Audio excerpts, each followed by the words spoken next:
স্বপ্নের মতো একটা মুহূর্ত, কত নাটক, কত প্রতীক্ষা। অনেক আগে থেকেই শোনা যাচ্ছিল মর্যাদার ব্যালন ডিওর জয়ের দৌড়ে এগিয়ে ভিনিসিয়াস, কিন্তু শেষ পর্যন্ত তাকে পেছনে ফেলে রেইসে এগিয়ে যান রদ্রি। মসৃণ ছিল না পথটা, কিন্তু বহুল কাঙ্ক্ষিত মুহূর্তের জন্য তো শত প্রতিবন্ধকতাও মধুর।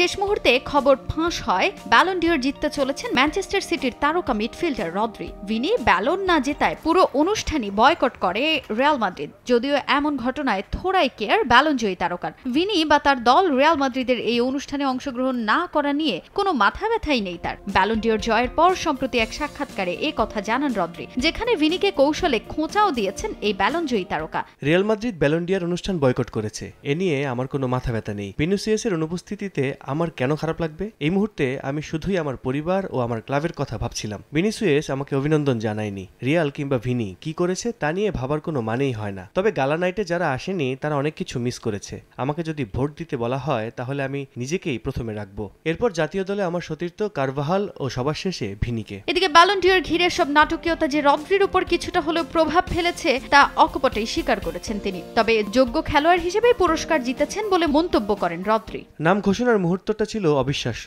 কারণ পুরো হল রুমের অর্ধেক মানুষ ভিনি ভিনি বলে চিৎকার করছিল। তার মধ্যেও অনেকে আমাকে সম্মান দেখিয়েছে। ব্যালন ডিওর জয় নিঃসন্দেহে অনেক বড় অর্জন। অনেকের কাছ থেকে শুভেচ্ছা পেয়েছি, তবে আমি খুব এক্সাইটেড ছিলাম আন্দ্রেস ইনিয়েস্তার শুভেচ্ছা পেয়ে। আমি এই মৌসুমের সবচেয়ে ধারাবাহিক খেলোয়াড় হিসেবেই ব্যালন ডিওর জিতেছি। এই অর্জন নিয়ে আমি কোনো বিতর্কের জায়গা দেখি না। শুধু নিজেকেই নয়, ক্লাবে তার সতীর্থ হল্যান্ডকে নিয়েও ভূয়সী প্রশংসা করেছেন রদ্রি। আর্লিংকে তিনি মেসি রোনালদোর কাছাকাছি মানের ফুটবলার মানেন বলেও মন্তব্য করেন এই ব্যালন ডিওর জয়ী তারকা।